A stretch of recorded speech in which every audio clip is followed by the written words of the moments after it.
the both of us, we're here. We're here on the show, and everything's back to normal. What you talking about, Doug? I'm your friend from Texas. Oh, that's right. I have my friend Mater, the pickup truck, with me here today. What? He's a green pickup truck, and he's friends with a sports car. Jack! Yay! We're both on the show again. We're here! Wow. This is a momentous occasion. It's really been is. a few weeks since we've done this, the two of us. A return to form, mind you. This'll go down in the history books as the week that we finally jumped the shark and ruined the show. But yes. Yeah, we did a couple weeks of guest hosts. Mm-hmm. Totally planned. Very planned, very not accidental. No. So yeah, a couple weeks we couldn't get our schedules lined up. And I did recording a couple weeks ago with our good friend Brian Kravitz from over at Mashing Buttons. We should be sister podcasts. Sure, why not? It's our sister podcast. Yay! Everyone on both of these shows is a man, but sure, it's our sister podcast. I'm sticking to that. Thank you. Our sister podcast, Magic Buttons, and you did one with Samantha. Yes. And those were great episodes, and we recommend anyone check those out. Mm-hmm. But we're both back here. We got Doug and Jack here on Comics Covered for the week, May 23rd, 2018, episode 28. Here on Comics Covered, we talk about comic books and the world around them, the comics industry, comic movies, TV. Not games this week. We'll always... We will always talk spoilers. That's true. I didn't misspeak. And we'll also always swear. Yes. I'm wondering if I had an intern, I would have him go back through all of our episodes and see if there was an episode in which we didn't swear. And we'd re-release that as Comics Covered Junior. Oh, and, that's nice. Like the young adult color line. And any child would listen to it and go, "What is this?" They'd probably say, "What the fuck is going on?" Yeah, what the fuck is this? Where's my goddamn Yo Gabba Gabba? Oh, what is Yo Gabba Gabba? It's a children's program. They look like weird carpet people. Carpet people? Like they're made of fibers? I'm going to look up a picture of Yo Gabba Gabba. They're puppets. Oh, they're puppets. Weird. I had in my head that they were all covered in bristly fur. They are not. Not all of them, anyways. Okay. Some of them are. This one's like a red cucumber covered in warts, and he's got one eye. He looks like a Futurama character. I don't know where you're posting these links. Are you linking me to one so I can look at it? Nope, just for me for later. Oh. I'm our resident comics veteran, for example. Pervert. Also, I'm Doug. For example, I know who, and this is normally where I say a character, a weird comic book character. Apparently it has to be weird. Jack threw a fit the other week when I did something that wasn't like a weird off-kilter character. Yeah. I thought this was just generally teach Jack about a comics thing, and I was doing funny things because that's entertaining. But I tried to find, I could not think of an object or a location. I want to do that for one of these, but this week it's another character. Okay. So this week, I'm excited to tell you that I might know a little bit more about Animal, Vegetable, Mineral Man. And I'm Jack, and I don't know who that is. And it sounds a lot more entertaining than I don't know what I complained about, which one I complained about. You complained about the Future Foundation. Yeah, which the is Future Foundation. It's just okay, cool. Okay, in any case, Animal, Vegetable. Okay, so Doug, do you want to explain our new formats for this section, since you don't like my ramblings? It's not that I don't like your ramblings. It's that I just want to focus it a bit more, make it a little bit more of a I don't know, a bit more of a game or a back and forth. So yeah, usually this is the place where you blindly guess with no knowledge of the character exactly all of the details of the character, and usually get them right. Exactly right. Nothing ever wrong. I was just thinking it would probably be more interesting if this was a bit more of a we did sort of this with when Brian was on here a couple weeks ago, where it was just a bit more of a kind of 20 questions-esque kind of thing, where you just kind of narrow down kind of the ideas here. I did that once on one of the guesses. And I think that works. It does work better. You're right. So I understand. What's your kind of opening salvo in exactly who opening in exactly who animal, vegetable, mineral man is? Okay, number one, you have such a great vocabulary compared to me. Salvo. Salvo. What is it?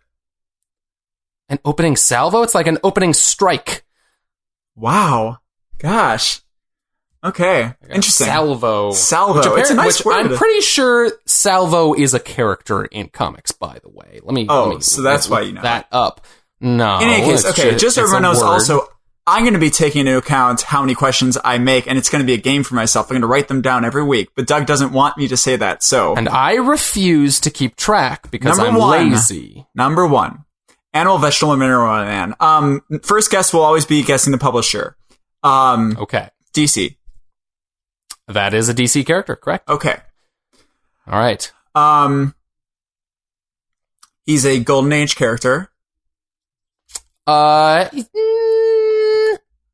me see. What year was this? Mr. Veteran. Nah. Okay. Borderline. Okay. Gold and silver. Yeah. Okay. I'd say Silver Age. He was created... okay. I won't say it was created. That's a little too high concept. Let's go, he is a normal-looking super dude. You mean he looks like a human man? Yes. Is that what you're saying? Normally, yeah. Normally, he looks like a man. He's... Okay. He has an alter ego that he goes into and looks weirder during? Sort of. Yeah, he has an alternate appearance. Oh, I'd say. He can change himself into different animals, vegetables, and minerals? Yeah. Wonderful. You got it exactly. That's pretty self-explanatory. By the way. Pretty self-explanatory, the name, really, when you think about it. It's just kind of a little bit of a wrench in the works, because you wouldn't expect that his power would be that he could turn into any animal, vegetable, or mineral, and that it would be quite so literal, but it is exactly that, that he does turn into any animal, vegetable, or mineral. Why and I would like to point out for listeners that the name does include hyphens. It's animal hyphen, vegetable hyphen, mineral man. But it should be a hyphen between mineral and man as well, right?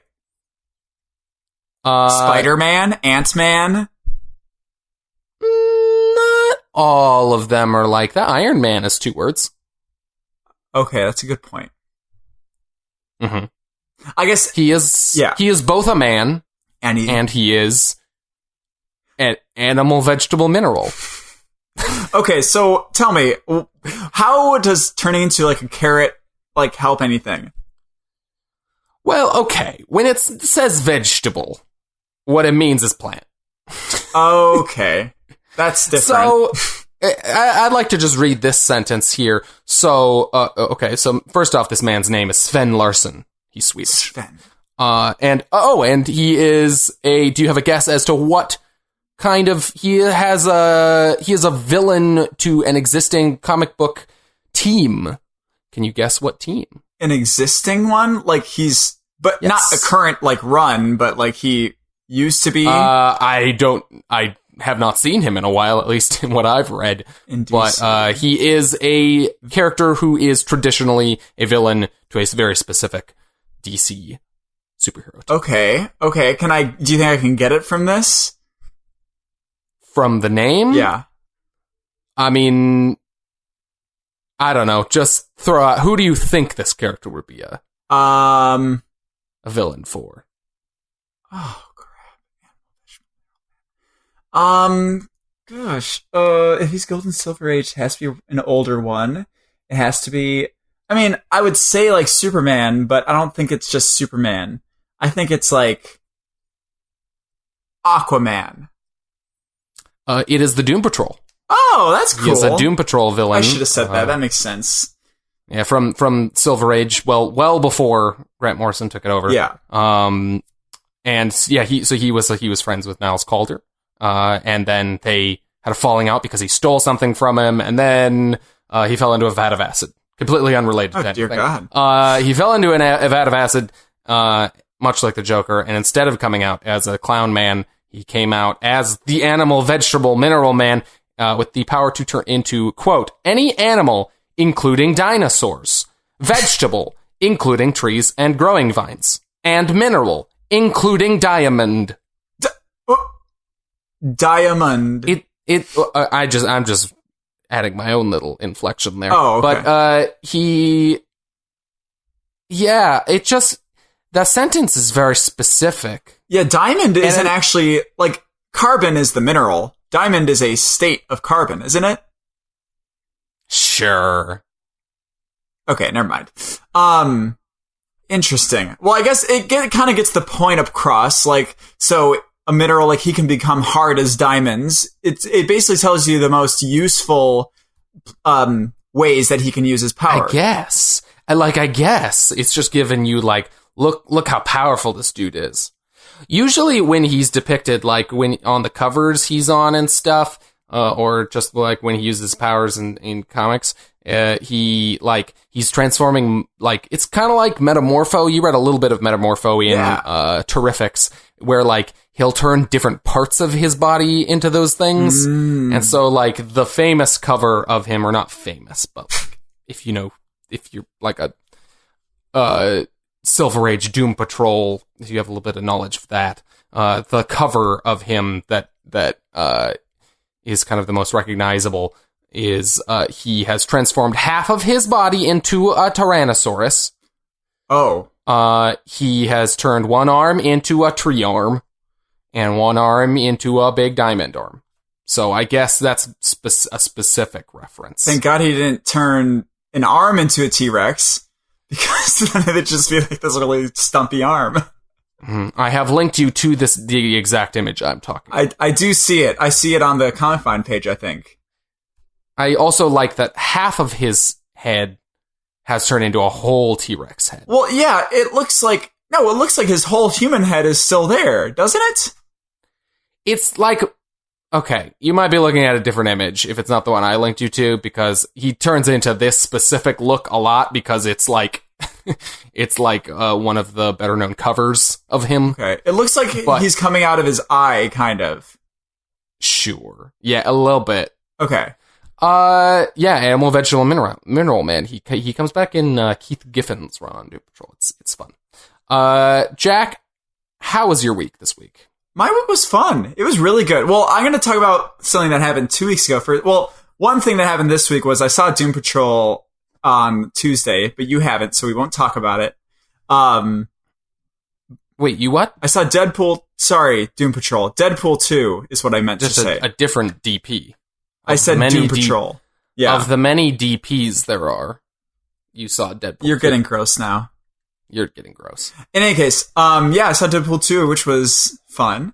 But we'll talk about that later when you can see. Are you seeing it this weekend? I will hopefully see it this weekend, yes. Cool. The after credits scene is the best thing ever. Is it? Okay, don't tell me what it is. Okay. Is it a joke? Like, is it great because it's funny? Is it great because it's a reveal? Or it's great because it's funny. Else? Okay. I just want to get my expectations. I totally feel you. In the right place. I totally feel you. It's much better than the last one, which was the Ferris Bueller thing. But in any case, 2 weeks ago, I saw a concert that was wonderful, and it was with Juanes and Mon Laferte. I think you know who Juanes was, right? Juanes. Yes, I do know who Juanes is. Good. So he's fantastic. Mon Laferte is a beautiful woman with a beautiful voice, and it's amazing. And you should listen to her because she's great. Everyone should listen to her. It's MON space LAFERTE. Mon Laferte. She is wonderful. I want to make her animal-vegetable-mineral man. Yes, he's great in concert too. But in any case, it was a fantastic concert at the Forum in Inglewood, and that was fun. Otherwise, I don't have much. The reason I missed was because my parents were in town and they were fun. They were nice. That's good. You know, they were my parents. They're nice. That's good. Doug, that they're just still so your everyone parents. knows, Doug has a very close relationship with my family. He's had dinner with them on multiple occasions without me present. That's because you abandoned me? The one time? I don't remember a second time. Did that happen? It did happen a second time. Okay. Well, that seems, once the can of worms has been jar opened. of worms. The jar of worms. It's a good episode title. In any case. But, you abandoned me once when I was left to have dinner with them. It was a lovely time. No thanks to you. Hey, but that was my extended family too, right? And we had just seen the artist, I think. Yeah, I had never met. And I had met your parents and your sister. I don't think your sister was there though. Mm-hmm. But it was your aunts and uncles and your grandma and grandpa, and I think multiple of them. I don't remember. It was a lot of people. It was great though. They're fun. Mm-hmm. Okay, Doug, how was your week? Tell me about yours. It was good. Yeah, it was a good week. I went to a barcade today, and I played a game called Killer Queen. Have you ever played that before? I tried to, when I was a kid, we did recordings, and I tried to play it on piano for a while, and that was really hard, actually, because you have to do it all the different, you have to arrange it in a specific way. I see. You're doing a bit here because there's a song called that. I did make a parenthetical here after my entry for Killer Queen on the rundown that does say game, not the song. Mm-hmm. So that's true. But in any case, no, I've not played the game. To my notes. What was the game like? Yeah. So it's it's a game that is in arcades probably mostly these days, but because arcades generally aren't really much of a thing anymore. Mm-hmm. I would be curious to see if Dave & Buster's has any of these, because that seems like a good outlet for this. But anyways, so it is a modern arcade cabinet. Very few of those these days. But so it's a huge setup. So there's a 5-person arcade cabinet with 5 joysticks and 5 buttons. Jesus. So each person gets a joystick and a button. And then there's another one facing it. So both the screens are facing opposite directions. So you get up to 10 people playing this game. And basically, it's kind of a sport. There are multiple ways to win. You're all bees. And each team has a queen, which is a special character. That you get if you take a specific joystick on the cabinet, and everyone else is drones, and you can either win an economic victory, meaning you bring enough berries back to your goal.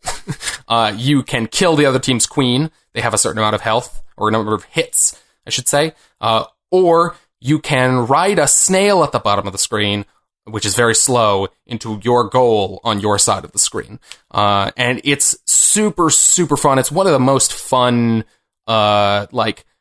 cooperative / competitive, one of the best multiplayer video games I think I've ever played.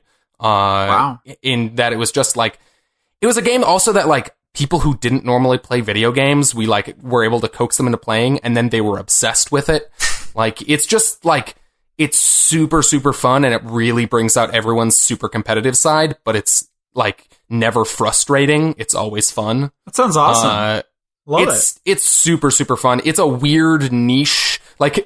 New arcade games is kind of a weird niche thing. It's not a game that you can, get on Steam or on the PlayStation Network or whatever. Mm-hmm. It's just arcade cabinets. They apparently have league nights for at least at this specific ones. Like if you go and on a certain night, like teams show up and like have tournaments. Oh, Jesus. Which sounds awesome, and I'm very tempted to check that. You should do it. That's awesome. Because it was super fun. Yeah. So I just wanted to shout that out, especially since we're not doing any games talk this week. Yeah, there's a games talk. So let's move on into news this week. So in movie news, we've got a couple reports. These are early reports on a couple movies here, specifically Marvel movies that we'll see if they turn out to be true, but they sound decently backed up. At least this first one does. Yeah. Did you follow my link, by the way? I did follow your link. You wrote you just wrote Mysterio villain for Spider-Man Homecoming 2, maybe Jake Gyllenhaal, and you linked to what appears to be a WWE article about No, Rey actually, Mysterio. Rey Mysterio, is going to New Japan Pro Wrestling, and we're seeing who his opponent is. So it's kind of related. I did not even make the connection, honestly. I just saw it was wrestling, and I quit it. Lame-o. In any case. Thank you for that. So yeah, I mean, it's exactly what I said. Like, there's a Hollywood Reporter article here that says that apparently Jake Gyllenhaal is in talks of some stage to play the Spider-Man villain Mysterio in the sequel to Spider-Man Homecoming 2. Both this and the following article we're going to talk about are maybe like spoilers for Avengers 4, I guess. If you're like... I mean, isn't it kind of anti-spoilers for it? Okay. I guess we should just not even address it. That part of it. But anyways, so they already said they're going to make a Spider-Man Homecoming, a sequel to Homecoming. Isn't Ryan Coogler sorry, we're not to that news story yet. But yeah, they already said that Spider-Man Homecoming 2 is going to happen anyway, so yeah, I don't think so. Mysterio is apparently going to be in the movie in some form, and Jake Gyllenhaal is in talks to play him. I think that's an interesting choice. I think he could do it. It is an interesting choice. Now, you haven't read much of Spider-Man in comics because of Dan Slott's huge run, so you don't really... Do you have much of a basis of Mysterio as a character, or are you going based off of the animated series? I'm going off of like a few animated examples I've seen. I'm going off of he appeared a few times in the Spider-Man video games. And he's made some small appearances in some of the Marvel stuff I have read. So I think my biggest experiences with him were probably in the video games, specifically the adaptations of the Sam Raimi Spider-Man games. Yeah. He was in those a couple times. And it was fun. I think he's also in one of the Ultimate Avengers games, at least one. I don't remember, but which I just bought, by the way, like last night. I bought. They have a double pack of 1 and 2 on PlayStation Network. It was on sale. Those games are great, but yeah. So I assume you don't really have much experience with that character. Not at all. I read a little bit about it, like how he's like a special effects guy, I guess, in Hollywood, and that's how, like, the basis of what he does. He basically just uses illusions to get out of things and to trick people and stuff, and he's very showy. Yeah, so he's like a special effects person, expert? Special effects expert, / stuntman, so he's kind of just like an all-around, like, I do, like, effects. Yeah. And, for movies and TV and stuff, and he uses, basically special effects to pull off heists and stuff. He's a pretty much like a bank robber type villain, like a lot of Spider-Man villains are, you know. Yeah. Much like the Vulture was in Homecoming, you know, he's going to be some sort of, you know, heist-based villain. Okay. Probably. I'm down. I love it. I love Jake Gyllenhaal. I like him a lot more than his sister, so I'm totally down. I don't necessarily have anything against just Maggie her in Gyllenhaal. the Dark Knight. That's it. Specifically the Dark Knight. That's specifically. She's fine in Donnie Darko. she's finding other things. But yeah, no, just that. So I think Jake Gyllenhaal would be much better as Rachel Dawes in The Dark Knight. Let's be honest. I want to see the recut of that. Right? I want to see a recut. Christopher Nolan's The Dark Knight with Jake Gyllenhaal as Rachel. I would love it. I would watch it like so much. I want to see the scenes with Aaron Eckhart and Jake Gyllenhaal out to dinner, and they're like flirting. Mm-hmm. I would love it if Jake Gyllenhaal specifically looks like he does in Nightcrawler as well. just like a slimy creep. Yeah. A crazy psycho person. Oh, it gives such different, In any case, but yeah, that's whatever. But yeah, Mysterio villain for that. That's an interesting, villain they haven't done in movies, obviously. And I think that's a really cinematic kind of visual villain that could play really well in the movies. I think that's one that is a really good choice in terms of the villains they haven't used yet for a movie. Also, in terms of getting the humor from them too, I don't know. He gives me a sort of Scooby-Doo vibe in a way too. Yeah, sure. Yeah. He's got a fake supernatural vibe to him, very much so. That definitely has. I can see where you get the Scooby-Doo thing, but it's he's a fraud basically. He's pretending to be a sorcerer or whatever, but he's not really. So there's definitely comedy to be found there. I think he's a really good fit for the Marvel Cinematic Universe. Mm-hmm. Yeah, cool. Will be pretty cool if that pans out. We'll see if that ends up being Gyllenhaal. Sounds like it's probably going to be Mysterio in some form, though. Yeah. Other report, rumor, whatever you want to call it, sounds like Donald Glover is in some sort of preliminary talks. Sounds pretty early for the villain role in Black Panther 2. This is coming from metro.co.uk is apparently the thing everyone is citing on this one. So I don't know, not a super necessarily reputable source, but it's spread around the internet pretty wide, and I more just kind of wanted to talk about what do you think of that? I mean, I think not necessarily take it at face value, but if that happened, what's your thought on that? Well, I think this is really interesting because specifically this is probably going to be the first instance in which they recast an actor as a different character. Oh, you're right. I didn't even think about that. He was in Spider-Man. He was, and he was the uncle of some real character might show up later. Yeah, he was supposedly going to be Miles Morales' uncle, right? But he talks about his nephew that lives in the city or whatever. Throws a lot of doubt at this, right? That makes this seem very not real. I did not even make that connection. I really think that, because I thought it was really cool that he was showing up, when he was in that movie, and I was sad that he wasn't a big part of it. Mm-hmm. But I just feel like I don't know. Yeah, I don't think they're going to do that. I feel like Donald Glover's been in the news because of his This Is America stuff. Donald Glover's been in the news, so I think this site just wanted some more traffic. Yeah, maybe.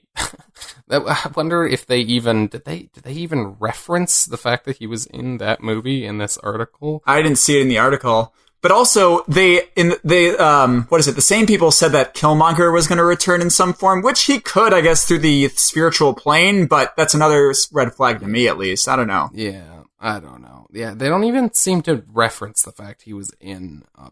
this seems like bullshit. Yeah, that's my guess. Anyway, we'll move on from that, but, I mean, if he somehow was, I think he could pull it off, but I doubt they would do that. Yeah. Especially if they're probably going to follow up on his character in Spider-Man, in Spider-Man 2, in whatever the sequel to Spider-Man Homecoming is. Yeah. But, probably. Yeah. So, this one's a little bit odd. It wasn't odd at first, but, so, DC, or specifically Zachary Levi, I believe, did he tweet this? I think he tweeted it on Instagram. Zachary Levi, the star of DC's WB's movie Shazam, based on the character from DC. He not tweeted. He sent out on Instagram an image of himself in front of a big promotional image of himself in costume because there were a bunch of leaks of his costume. So I think this was them trying to get out in front of the costume reveal bit so that they could kind of control it a bit more. Wasn't this at a specific like a event that Warner Bros. Was putting on or DC was putting on or something? I don't know what the event. It says the 2018 Licensing Expo, and so they had some marketing materials for the movie there, and he shared a photo of himself in front of an image of himself in costume, and then it was taken down. So I don't know if he just didn't get permission or what that is, but he took it in front of himself in costume, and so it seems like it's official it's official art. Like he would know, at least if it, at the very least, if it looks like, and if it's from that event, it has to be from them, right? So, and it kind of in a weird roundabout way confirms vaguely the idea that this is in some form going to be a comedy. Because, I mean, this image is, one, the costume still looks ridiculous, and two, he's drinking a giant Slurpee. With a goofy face. As, like, the first image of this superhero that they're putting out there, who's not traditionally, like, a comedy character necessarily. They're trying to get away from their, dark, grisly stuff. Yeah, I mean, like, I think it's a character that, like, I can see a comedic approach to. I think we've talked about this on the show before, but, like, definitely. It all depends on the execution, but, like, the whole kind of big concept of kid becomes adult is definitely right for comedy, but, so this, I mean, it lends credence to those set leak photos and stuff, like, in that, like, this is what the costume is going to look like. It's not missing some layer of effects, or, like, it wasn't, like, a stunt double costume or something. Like, this is what the costume looks like. It looks pretty cheesy. It also looks very purposeful. So, we'll see. Like, I don't know. I think it just depends on if the movie is funny or not. Whether this is going to work. So, and we had this as a news story last week. I don't know if you caught it. Filming actually wrapped on it last week. Huh. Well, that's cool. Yeah, maybe we'll now that they finished filming, we'll start to see maybe some more promotional stuff like this. Definitely. You put this next one on here. Damon Lindelof. Did you read it? I did. So Damon Lindelof, we talked recently about his HBO Watchmen quote-unquote adaptation. I don't know if that's ever a word they used, but he's doing an HBO series based on Watchmen in some form, the seminal Alan Moore and Dave Gibbons series. And we were talking about how, like, it seemed like from some leaked cast character breakdowns, that, like, it was a pretty big departure from the source material in that literally none of the existing characters appeared in the casting breakdown, at least for the pilot. And we were confused about that, as was, I think, everyone who saw that and is a fan of that series. So, Damon Lindelof, why don't you explain exactly what this is? So, Mr. Lindelof released this letter on Instagram, which was super cool. He basically wrote the first 2 pages. It's 6 pages long. It's ridiculous. First 2 pages is like him telling this really heartfelt story about his and his father's relationship with Watchmen as a series. And he specifically writes it in the way that Dr. Manhattan experiences his own memories in Watchmen. He says, like, I'm sitting by my dad's bedside, or he's going to the thing, and he jumps through time, and it's really, really well done and everything. And then he kind of shifts into, like, being self-referential and being like, this is just to get you on my side and stuff, which it does, granted. But he basically, he talks about how he doesn't want to adapt, specifically Watchmen, but he thinks it's a disservice to not at all mention the ideas in Watchmen and have as they apply to the topics that we're dealing with today. So, I don't know. For me personally, I think that's a really cool concept, and I'm very much more on board with this now that I know it's not going to be as much of a happy situation, if you know what I mean. Yeah, it seems like he apparently rejected multiple times offers to make a Watchmen TV series. Yes. And the reason was like it just is something that he holds so near and dear to his heart that he doesn't want to go against Alan Moore's wishes, because Alan Moore is very against adaptations of his work. But at the same time, he's such a fan of it that he, at the end of the day, ended up feeling like it would be a missed opportunity for him to not do something with it. Yes.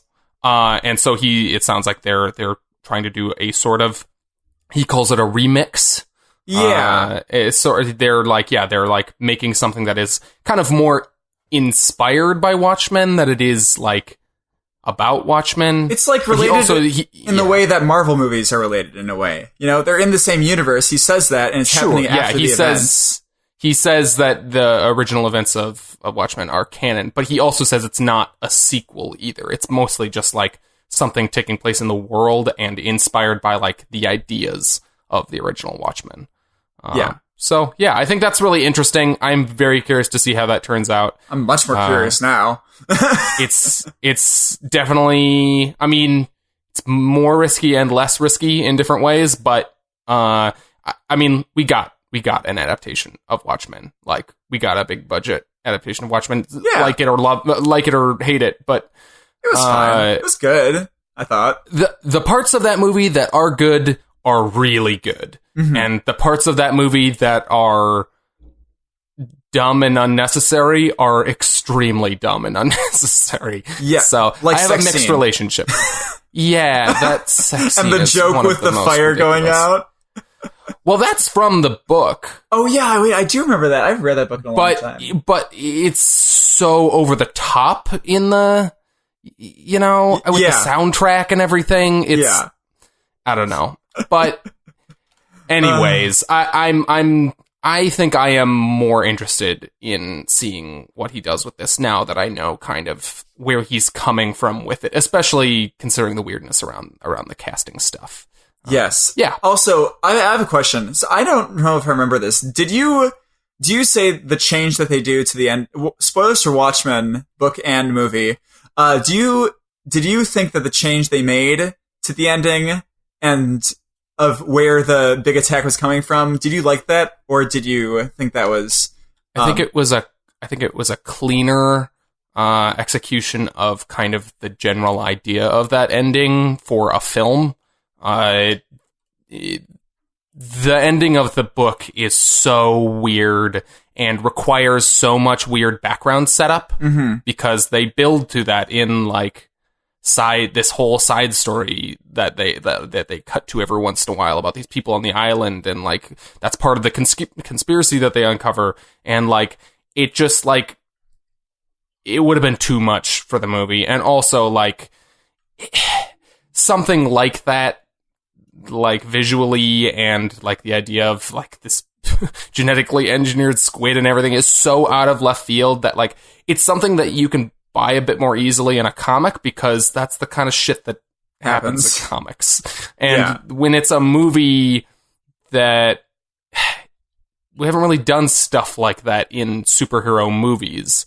I don't know. I think that it kind of retained, it changed things in terms of the emotional context with Dr. Manhattan and stuff. But in terms of the meaning of the ending, I thought it retained the core of that and was a clean execution of it for me. Yeah. I was fine with that part of it. Thematically, it's a very clever way to adapt it for screen, I think. So I don't know. I give him props for that.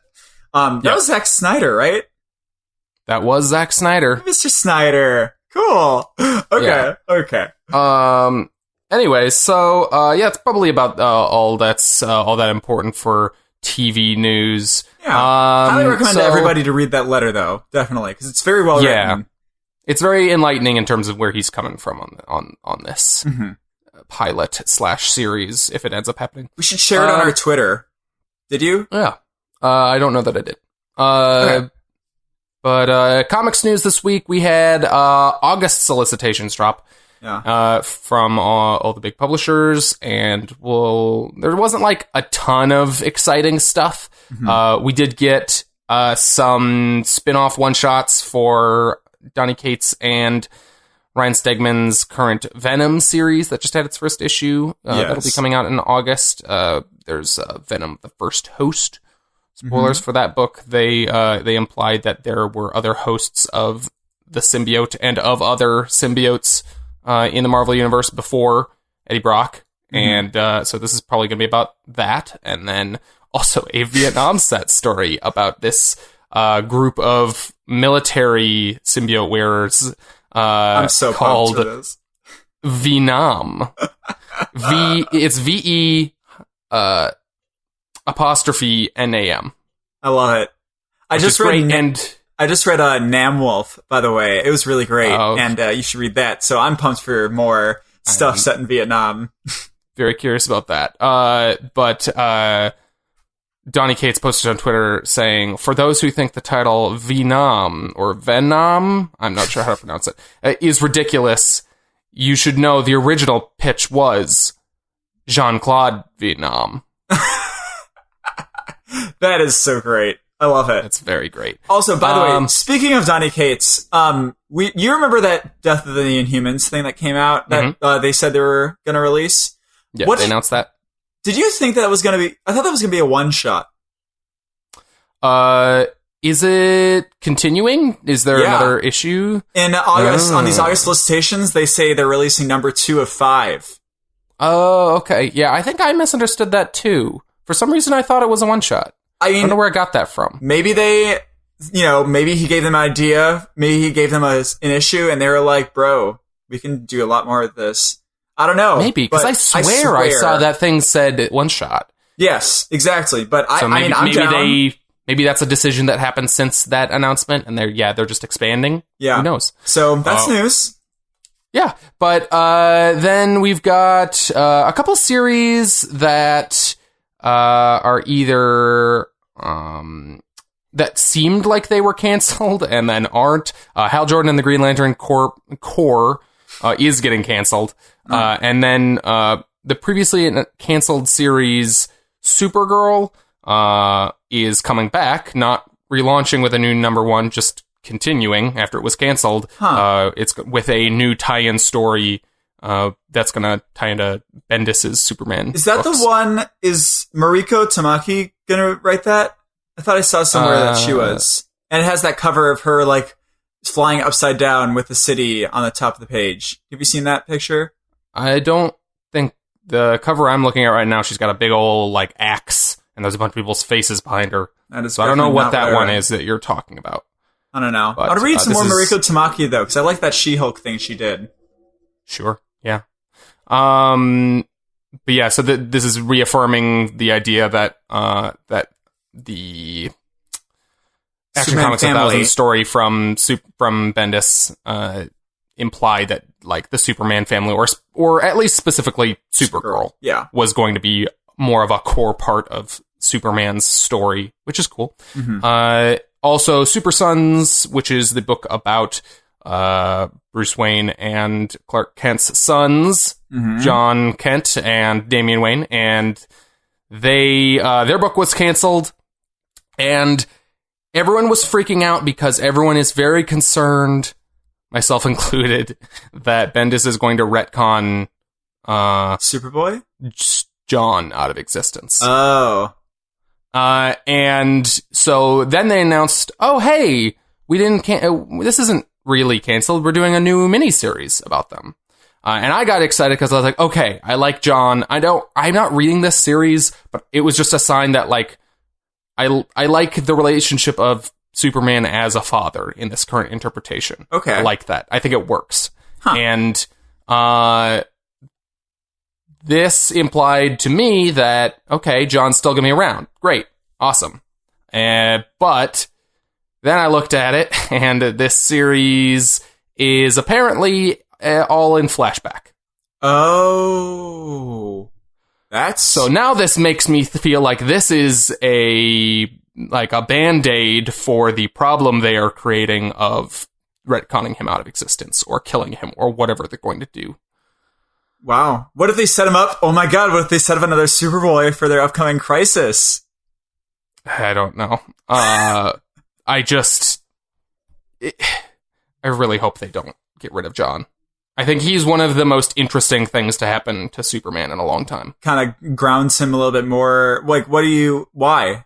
It gives him more stakes. Like, he's raising a kid. And also it just, I don't know, it adds another twist to the story that you haven't seen before. Like, he's training his son in basically the same, like, kind of powers that he had to learn how to use. Okay. And, it gives him a different relationship to Superboy in that he's a parental figure to him. So they haven't done that with Superboys in the past? No, because they haven't been his son. Okay, so what... I don't know. I have no idea. So what have the... I just assumed that they were somehow related, though, right? The original Superboy was flashbacks of Superman as a kid. Okay. So they wasn't technical... But then there was eventually a clone of Superman... And that was the Superboy that you read in Infinite Crisis, who was Connor Kent, so who was not the flashback one Superboy. That you were telling me was Superboy Prime. Yes, and I believe I could be getting this wrong. I believe Superboy Prime is young Superman, but It is. Back in the day, he was the Superman that he had zero.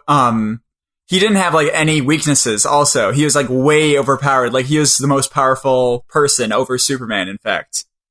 But I mean, I think he was Superman. I think yes. Okay. Anyways. Confusing. But, so, I don't know. We'll see. I think that's concerning, but we'll see. So this is you have written here maxi series. So that means that it's a 12 issue, miniseries is only 6 issue?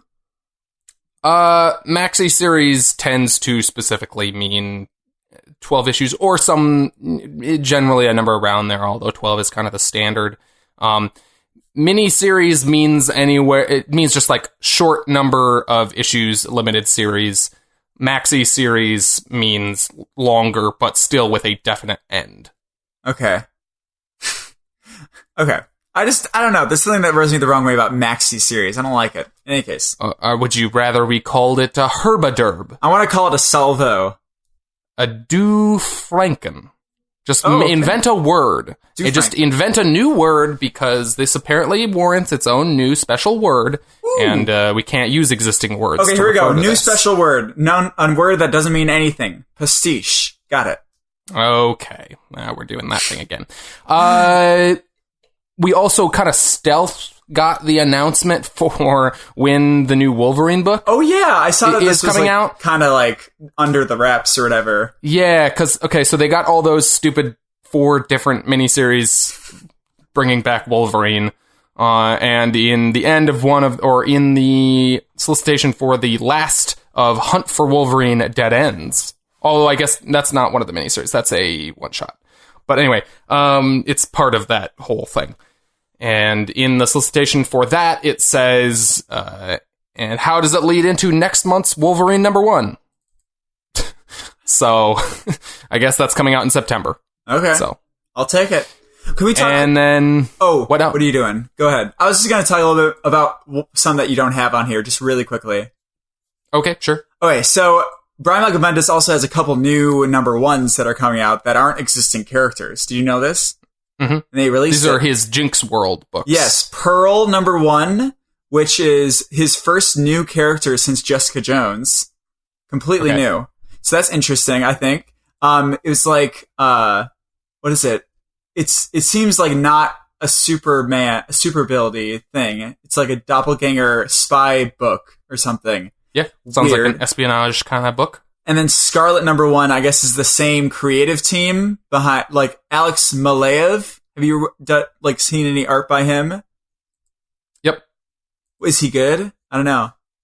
Yeah. Are you excited for either of these? Are either of these exciting you or no? I'll probably check out one or both, depending on how busy the weeks are. But okay.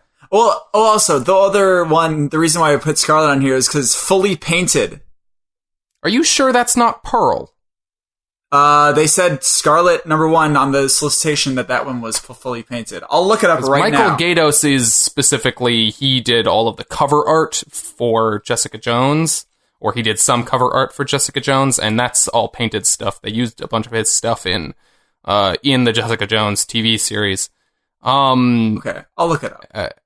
Alex Maleev is, like, you could call it a painterly style, but anyways, you look that up, but while I run down, there's a bunch of stuff that's previously announced that's just coming out, like those books. Also, we get Fantastic Four #1.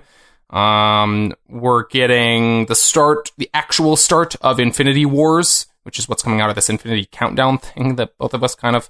I read the first issue of it, and I liked it.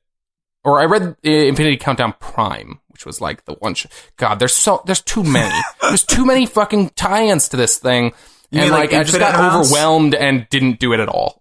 Oh. Yeah, I thought you were excited for that with all the Adam Warlock stuff. I was interested to see where it went, and I liked Infinity Countdown Prime, and then there's just so many different tie-ins, and I felt like I wasn't getting the whole story, and so I just didn't.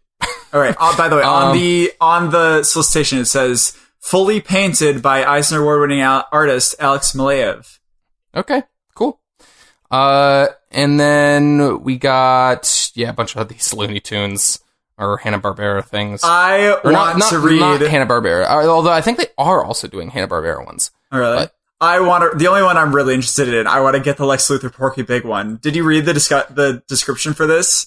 No, let me look at this. Facing financial and personal ruin, a Porky Pig applies for and gets an entry-level position with LexCorp.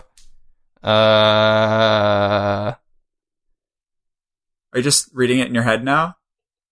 Yeah, because it ran off the page. Why don't you just double-click it? Then it is not off the page. Mm-hmm. Yep. So Lex Luthor is using him as a patsy, it sounds like. As a sacrificial pig. Use the correct terminology, Doug. Exactly.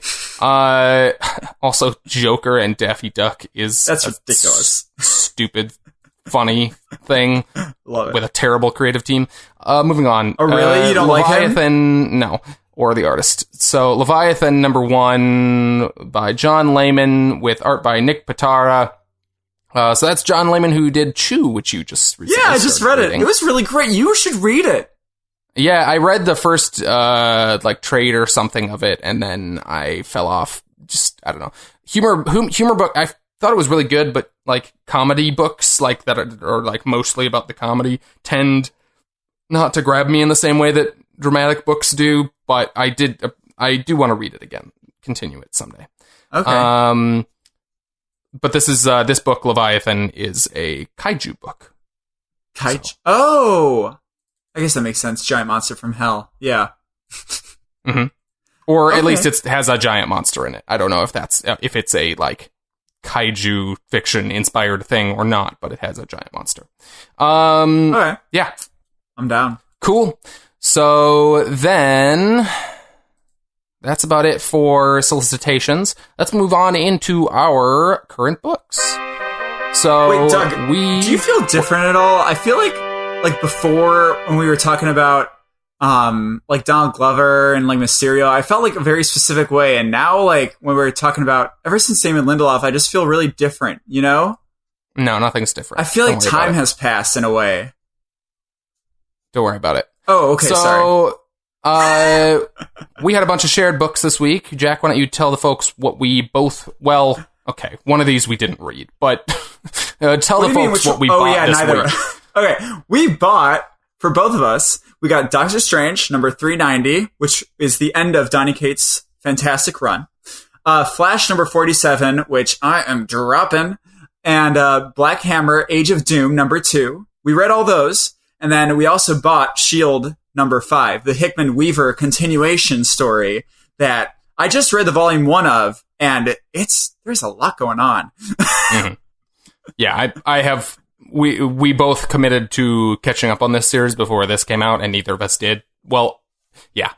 So we both just bought it, and we will read it soon. But we'll probably be caught up for 6. We'll definitely be able to catch up for 6. We're definitely going to discuss it, I think, when 6 comes out. Because there's a lot to discuss. Like, it's just, damn. Yeah. And sorry, Samantha read the S.H.I.E.L.D. number 5, though, and apparently it's just, like, really confusing. Did she read everything before it? Yes. Interesting. Yeah. So, what did you read that I didn't? So, everybody, this is a very big deal. I had more books this week than Doug. Yeah, one more crazy. Book than me. Mm-hmm. One more book. Okay. Mm-hmm. Actually, if you would have gotten Barrier like you should, you'd have the same amount. I'm not gonna read that book physically. I don't see the need. It's really cool. Okay. In any case, I got Skyward number 2, which was great. You Are Deadpool number 4, which is just, I love it. Black Panther number 1, gonna continue. And Barrier number 4, which is great. Mm-hmm. Gonna end at 5. Yep. And I picked up Detective Comics number 981, the last issue of James Tynion's run on Detective Comics. Mm-hmm. Justice League No Justice number 3, which is the penultimate issue of No Justice. Oh, yeah. So one more next week, and then we're getting, I believe, the following week, Justice League number 1 from Sky. Mm-hmm. And the Terrifics number I thought 4. you were off of Terrifics. No, you are off of Terrifics. I know I'm still reading. I'm thinking about Exiles. Which, I don't know if we'll have time to talk more about Terrifics, but I just want to say that it took a large step up this week. Oh, really? This week specifically? The third one was still kind of middling? They are getting over the constant bickering bit. Okay. Yeah, it just gets a little tiresome. Which was the grading part of that book. Yeah. And they're getting along now, and it's fun. It's a fun book. That's good. Anyways. Do you see that Plastic Man is going to be Gail Simone? Mm-hmm. That'll be interesting. I don't know. I'm going to probably read the first issue, but we'll see. I don't know. Also, just a quick word on No Justice. What do you think? No Justice is fun. It's a bit more coherent than Metal was. It's still kind of floaty, dream logic-y stuff a little bit, but I like the team compositions, and I like the ideas they're playing with, and I can follow it quite a bit more. Okay. Is Starro doing great stuff? Starro did some great stuff this issue, yeah. Starro had some great, specifically this issue, had great moments. Okay. Cool. Fun. Well, we're going to get a spoiler warning. There we go. Yeah. There you go. Jack, what was your favorite cover this week? My favorite cover of the week was for You Are Deadpool number 4, which I actually didn't get the cover for, which I was mad about because I saw the cover for it earlier and I was like, oh, I'm excited to have that, but then I got a variant, which is lame. But it's like but this is specifically the regular cover? This is the regular cover, yeah. Okay. So it's this little 8-bit Deadpool-y coming out of the 80s arcade box. Hey, speaking of arcade boxes that we talked about earlier in the show. Mm-hmm. So it's this little Deadpool guy jumping out of an arcade box, and there's You Are Deadpool on it. I just really like it because this story has elements of time travel in it, and each of these issues has been in a different era of comics in general. He's going fourth wall breaky, and they're drawing each one in the style kind of the decade that the decade that he is in. So this one is 80s, so he has the arcade box. So I don't know. I just wanted to also give this an opportunity to say that You Are Deadpool is fantastic, and it's just, I don't know, it's really funny. I think for funny books, it's one of the coolest experiences I've had because it's really a game. It's an RPG straight up. And it's exciting in that way. That's cool. Yeah, I definitely want to check it out at some point. I just not high on my priority list. Honestly, but it's going to be better to be read in trade because like I had to wait after the first one because of the score I got. You have a sadness and a badness score in it. And depending on which one's higher than the other, you have to, like, I had to go from number 1 to number 3 to number 2 to number 4. Yeah. Wait, from issue number 1 to issue number 3? Yes. Like you had to, because of how you ended up in the first issue, you had to skip issue 2? Yeah, I had to go to the sadness decade, which was the 80s, apparently. Oh my god, that's ridiculous. It's great. Or the 70s, so the sadness decade. I feel like that's actually something that you would miss out on if you are reading in trade. Like, because I feel like that seems like part of the built-in experience. Maybe. I don't know. I just feel like when it says in the book, like, okay, now you jump to issue number 3, then you can just turn to issue number 3. Because you're going to be turning in the pages anyways. Yeah, like, yeah, it'll make it more streamlined. But, like, I don't know. Like, if they wrote this with the intention of, like, you having to wait for the extra issue, like, I don't know, there's, like... Oh, like that's a penalty kind of thing? Yeah, sort of. Yeah, I can feel that. Like it's part of the game. I don't know. I can see that definitely. Like I was too sad, so I did it. But if I was bad enough, I would have gotten to go right on. Yeah, it's great. I don't know. There's just something like experiential about that. In that, like you had a different experience than someone who was able to just pick up issue number 2. Like you had to wait. Yeah, and then you got 2 at once, and that's different. You know? I don't know. Yeah, that sounds cool. No, I'm a big fan. My favorite one is the 60s one, which was issue number 2, which was drawn specifically like that. And in the book, spoilers for anybody, it goes over it has within it the origins of 2 famous characters. Do you want me to tell you who they are? It doesn't really give Sure. It goes over the origins of Bruce Banner as the Hulk and the Fantastic Four. Cool. Oh, it's great. Nice. It's like you make a comment about, I forgot how much they retconned this origin story for Bruce Banner or something, which I don't know anything about, but someone who knows more would probably get the joke. Sure. Yeah. But in any case, yeah, Your Deadpool's fantastic. I highly recommend it, Doug. Later. Yeah. The cover is cool. It's an arcade cabinet. Yeah. Nice like colors. Killer Queen. Like just like Killer Queen. No, although Best arcade game I've played in years. So my favorite cover this week wasn't even necessarily, I don't know that it's like a cover that's like incredibly rendered or anything, but conceptually I think it's really cool. So I've linked you here to basically a comparison of the first issue of James Tynion's Detective Comics run and this last issue. And so the first issue was, your classic, here's the team, there's a big stone arch and it says Detective Comics, and the team is on top of that, and they are all assembled, big team shot. And the last issue of the run that just came out, number 981, we've got Batman standing on top of a crumbled Detective Comics, same arch, and everyone on the team, some people different, some people the same from that original cover, are all like swinging and jumping away from him on the arch. And I just thought it was like it gave you this, even just looking at the cover, just like the sense of finality to this run that felt really like it wrapped up.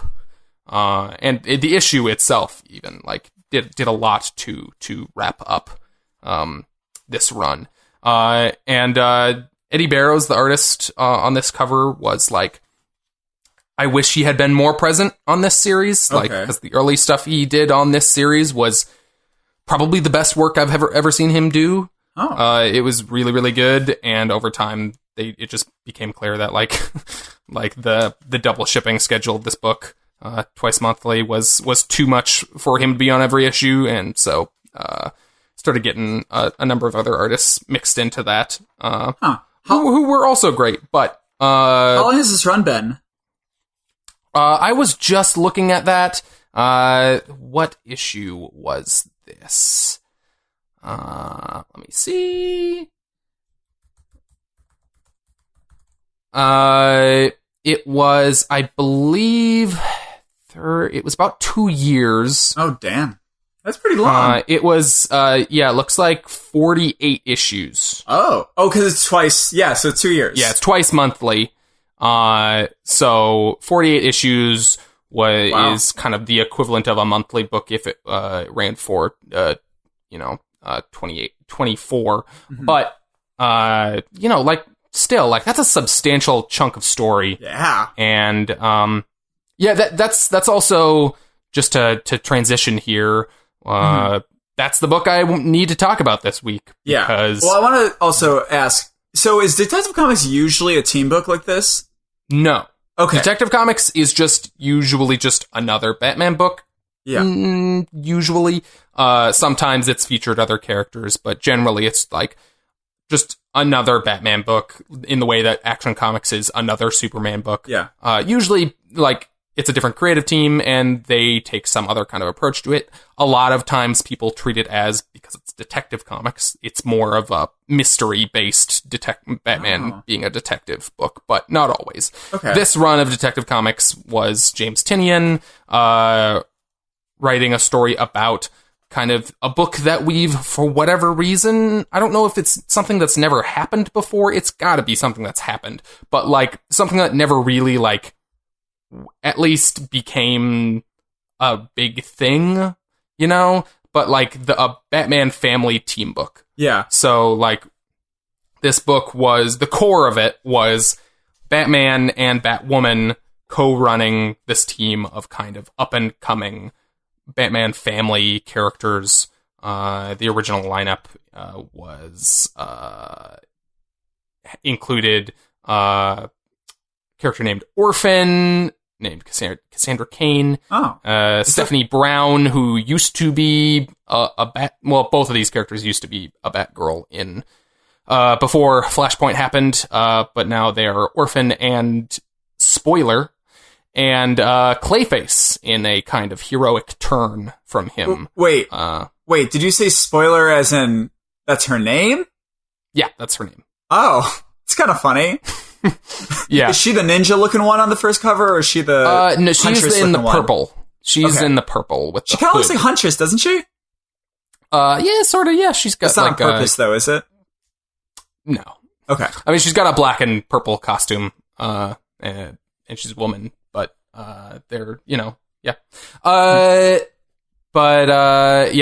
She's Spoiler because her dad was a supervillain named, I believe, Clue Master? Clue Master? Is that what it was?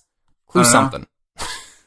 And he was a, like, bitter game show host, and he would leave, like, Clue Master. He would leave, like, kind of he was basically the Riddler, but like more like game showy. Okay. He would leave Mysterio clues. and the Riddler together. And then Stephanie Brown, his daughter, became Spoiler to spoil his game schemes. Okay. Cool. Anyways, but yeah, so this was the last issue of this run, and it just like it feels like something that, like, is the end of kind of an era of Batman in a lot of ways. In that, like, this team, like, this kind of, like, period of time in which Batman was leading this team and had these specific relationships with these characters feels like something that, like, I'm going to look back on fondly and like, want more of that kind of stuff.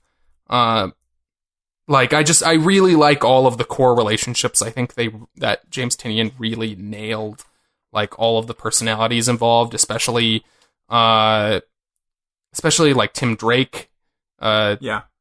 Red Robin, he's a really central part of this story, and Batwoman is really, really great in this.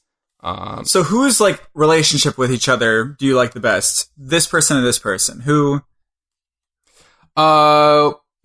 Probably the most the most interesting to me and like unique for this series that will probably like have the most effect going forward is Cassandra Cain and Clayface. So that's the character Orphan in all black there. Yeah. She is a mute character who over the course of this series kind of is teaching herself to speak. And Clayface is a villain turned hero, and he's struggling with like how to be good. And they develop kind of like a relationship with each other in kind of like orphan. Cassandra Cain also kind of sort of used to be sort of a villain. Okay. And so they're kind of like helping each other to try to be good and be the best people they can. That's really cool. And it's super, super heartbreaking. Yeah. Because, like, it's Clayface, and, you know, it's gonna go the way it's gonna go. But, I don't know. You can see the storylines with Clayface coming a mile away, but, I don't think that's a spoiler. But, it's really, really affecting regardless. And they do great stuff with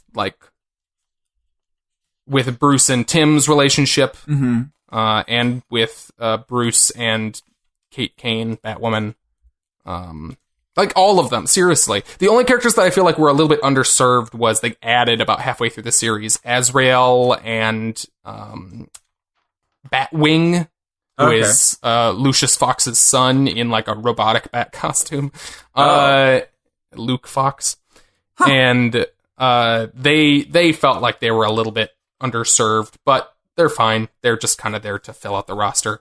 The other characters are interesting enough to carry it. Okay, cool. Yeah. That's really awesome. So you were on since the beginning of this run? Mm-hmm. Wow. Yeah. This was one of my favorite books when Rebirth happened. It was really strong,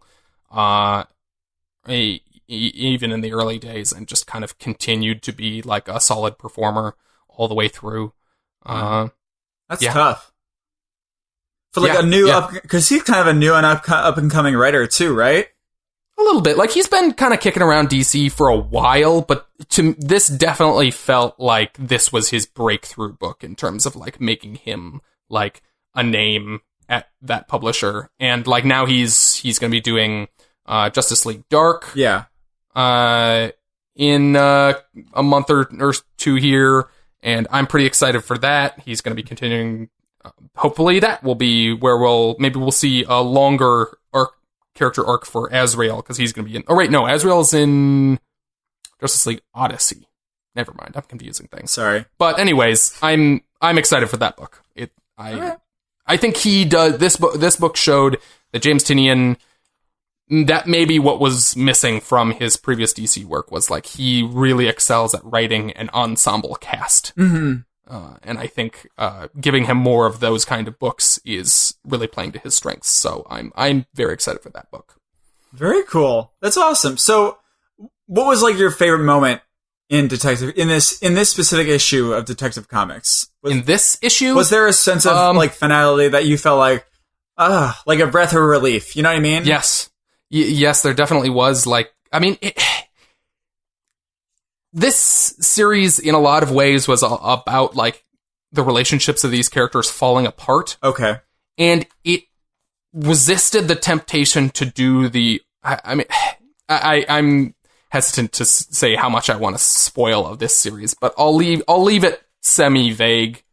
But, like, they resisted the temptation to just do the uber dark thing and just, like, have it all go to shit. Like, I was really satisfied with the ways in which the characters, like, were able to pretty easily, in the end of this book, like, reconcile their differences and, like, grow and, like, become closer to each other because of their shared experiences in this book. Like, I thought it showed a lot of really smart restraint and understanding of kind of these characters and who they should be at the end of this series. It was like a really pleasant, refreshing end after a series that, like, a lot of it was about, like, the characters learning to distrust each other a lot of the time. Okay. And I really liked that. Okay. I like that. That's cool. Not really a moment from the issue, but okay. Okay. Well, you didn't read... I did. I don't know how to... Okay, fine. There's a moment where Bruce hugs Tim, and that's wonderful. Okay, that's all I asked about. Okay. Dear I didn't know you meant to get that specific. I did say what's fine. A moment in the whatever. Okay. Do Tim and Bruce like deal with like I don't know what is wait whatever we won't dwell on it. What are they dealing with in general? Like what's their whole like like it's about like Tim like deciding whether or not like this is the best like thing for him to be doing with his life, because he's like he of all the Robins is like he's the smart one, like he's the one who's like he's going to grow up to be like smarter than Bruce Wayne, and like he's a tech expert, he's someone who like could be doing a lot more with his life than just being a Robin, you know? Huh. And so in a lot of ways, this series has been about kind of like him grappling with that, and Bruce kind of grappling with like if he should be encouraging him to do this or to do something else. Yeah. And they wrap that up in this issue in a really like really touching way. Has Tim Drake ever held the mantle of Batman?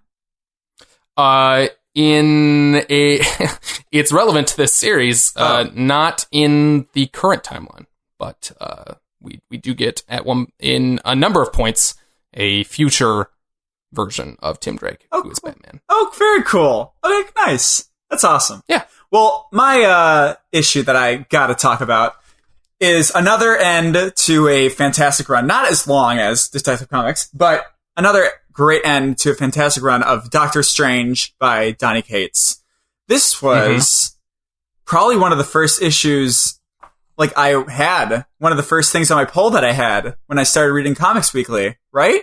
Mm-hmm. Yeah, so, one of them, yeah. Easily. And it's just been so great this entire time, except for that some of the issues of Damnation. But still... Yeah, but that also wasn't like... It's not him. It's not the writing, the normal... really. He was co-writing, and I don't even... The writing wasn't my issue with that series. It was just... No. It was inconsistency in the art. Yes. So, hard to fault him on that, but... In any case, if we're talking about Donny Cates' run on Doctor Strange, it's just been amazing. And this specific issue just... Like, you know... It's hard to end a big series like this when you've had so much character development with your lead character and so many things going on around him that it's hard to feel like satisfied after something so big like this. And you just feel so satisfied, you know, like I was sad to hear that he was leaving, but you know, I feel like he did it, and I feel really happy that this story happened for Doctor Strange's character specifically, and hopefully going forward they build upon this, because I think you said this a little bit earlier when we were talking about this in a previous episode. Like, he does so well to work with what other people have built within a character, and then to leave the character in a way that other people can easily pick it up with some great emotional complexity. You know what I mean? Mm-hmm.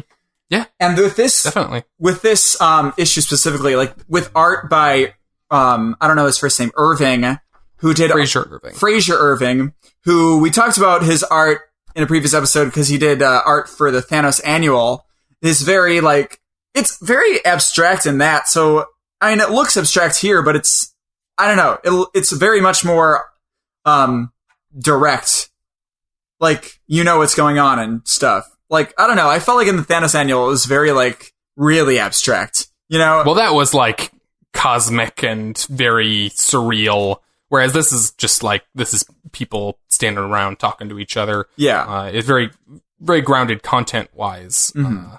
I do really like how he draws bats. He might be my favorite drawing of bats. Oh god, yeah. There's some of these ones where he's just laying there are just adorable. Where he looks up and sees Doctor Strange and says, "Hey, stop dyeing your hair." Yeah, that's what I'm looking at. One of the cutest pictures of a basset hound I've ever seen. Oh my gosh. But yeah, and also Spider-Man in this issue, you were talking about this with me earlier, he is so, I know people. I've heard that people have a problem when he's just comic relief in books, but he's just so perfect here. Like, especially after seeing him in the movie and his interactions with Doctor Strange in that movie, I love seeing him in comics like this, where it's like, you know, they've had all that and they've been through it, and now they still kind of have that relationship of like older guy, younger guy, but it's so adorable and funny and just hysterical, really.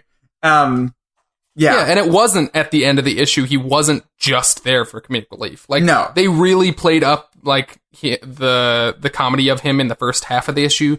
But then, like, he's there for a reason. He's there to say something that Doctor Strange really needs to hear at the end of this series, and that kind of just like reaffirming that, like, you're doing the right thing, dude. Like, you've been really doubting yourself recently, and like, yes, you need to like be conscious of what you're doing, but like you're a superhero for a reason, and it's because you're a good person and you need to stop beating yourself up.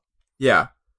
And like at the end here, you have there's so much silence at the end, and I love him taking down the temporarily closed for repair sign, and the up close looks of his face, like when Zelma leaves, and he's really, you can see he's really, really happy, and you feel so happy for this character because he has not been really happy this entire time. And even the last image of him in bed, just relieved and slightly smiling, like, it's really, really beautiful. Like Donny Cates is great, but this art I just really, really love too. There's so much subtlety within the acting of it, like you said. Oh, for sure, yeah. Fraser Irving is really good at that. Like this single issue, the only issue of this run that has had Fraser Irving on it, and I just really wish we could get more of that. Yeah. Because he draws the hell out of Doctor Strange. Oh, yeah.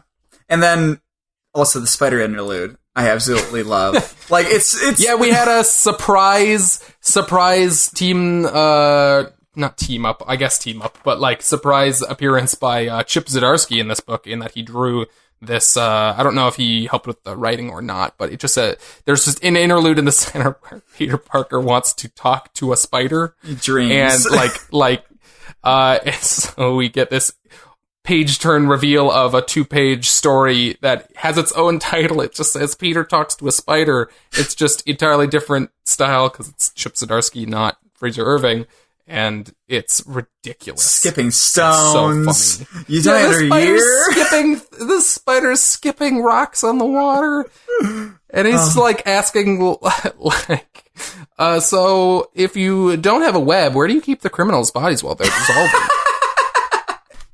Like, the spider's just asking all these like questions about like Peter being a spider, and the answers Peter is giving the spider, he's just like, wow, you're just kind of like a shitty spider, Spider-Man. I really don't have much of a spider at all. Because also, you get the idea that Peter wants to ask questions of the spiders, I think, but the whole time the spider's asking the questions. Yeah. You know? Like, it's so good. God. Oh my god, and then the spider makes this point where he's like, well, surely if you got all these parts of a spider, you would have also inherited their short lifespan, right? We only live about a year. And Spider-Man's like, what? He's just so shocked. So yeah, your death is almost surely imminent. There's literally 2 panels in a row of just Spider-Man just blankly staring at him. It's so good. Yeah, this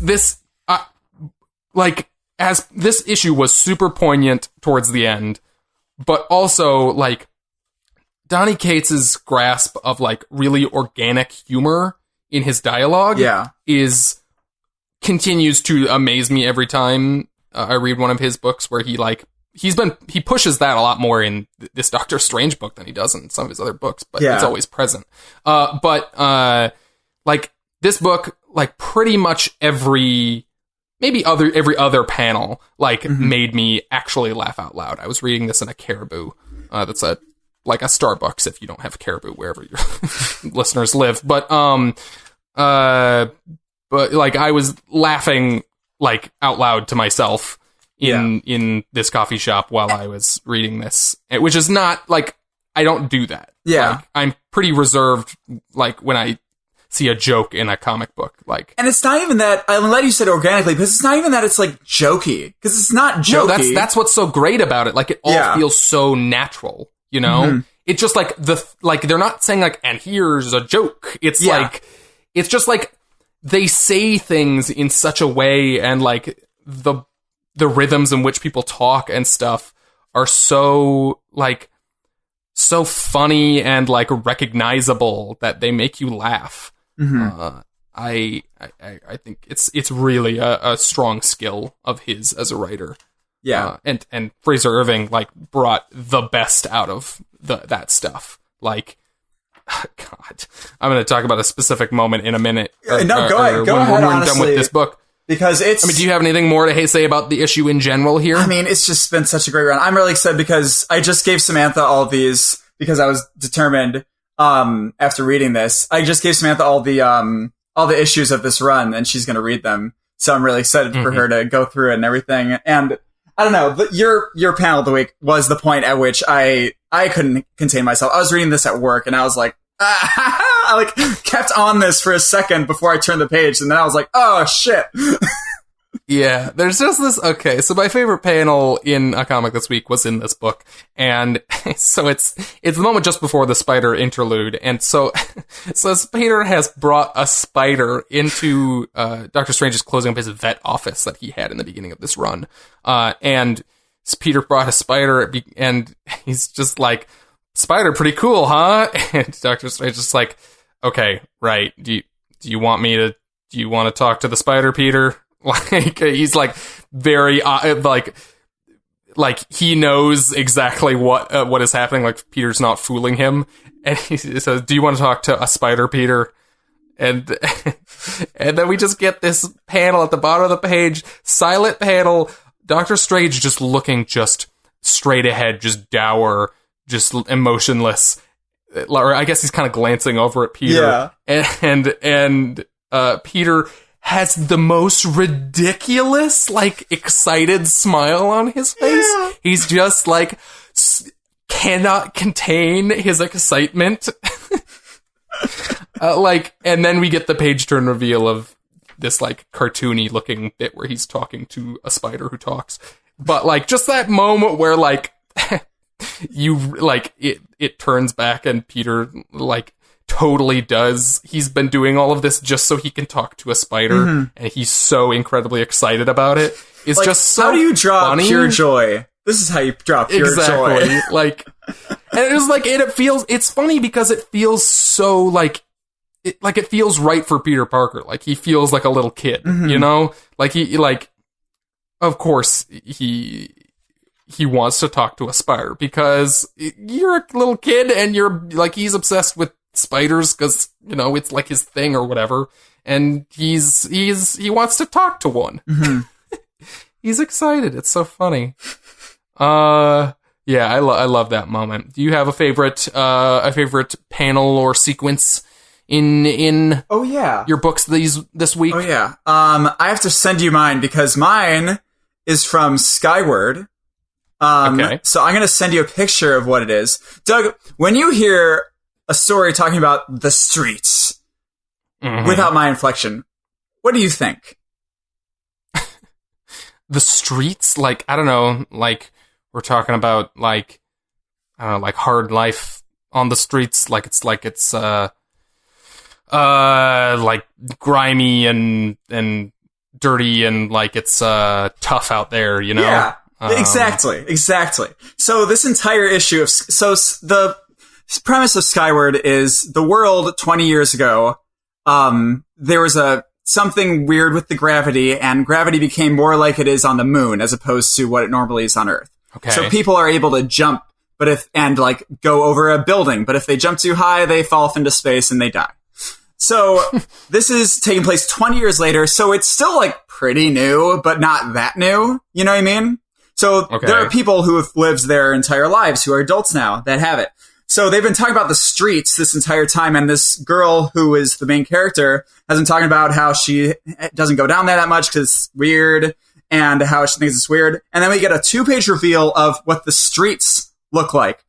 And it turns out the streets are really nice looking. They're where the rich people live because they're the people. It's an entire city in denial. The rich people all want to keep it the same. So what they have this technology that keeps them on the ground more so. They have like I see an ad for mag boots. Exactly. I made it so that you can see all the things. They have like it's a no-fly zone. They look down on people who have embraced the low gravity because they want to, make sure that everything is the same because, that's what they're comfortable with. Mm-hmm. So yeah, they have mag boots. They have like cars that are specifically magnetized to the ground. They have like no floats. You're or you're a grounded person or like move down. So I really liked that sort of reveal and twist on what the streets are like. Cause in a society where everything is, upside down, it becomes like this in a way. And, she comes in and she like screws with someone's mag boot down there accidentally and they start floating. They're like, oh my God, I'm going to float away. I'm going to go into the sky. I'm going to die. Even though she is, floating away all the time, she's just jumping around. She has ways to deal with it. But since they're in denial, they're afraid of it. They just live in fear every single day. So I really liked that. I'm a big fan of this book. This issue got the first one was a nice setup. This one in building the world, kind of convinced me to stay on it. So I'm pumped. I think it's a really cool world that they're building. And then later she gets mag boots. Actually, someone gives them to her and she's like walking really funny because she's never done it before. But yeah, I really liked that reveal. That was my favorite panel of the week. But yeah, great. I recommend it. Yeah, I really like the art in this image. It's I don't know about the artist, but the coloring is the same colorist as on Thanos, and they color other stuff too. Fabella. Antonio Fabella, yeah. Yeah, he's great. Yeah, that's also great in this image. Cool, yeah. So, let's see. Anything else we want to talk about here? Yeah. What did you want to talk about? I don't know. So you're dropping Flash. I was curious to hear I was anticipating you dropping this. You were very excited to jump onto it, but it's also I don't know. It's a run that's about the same as that Detective Comics run, about 48 issues in.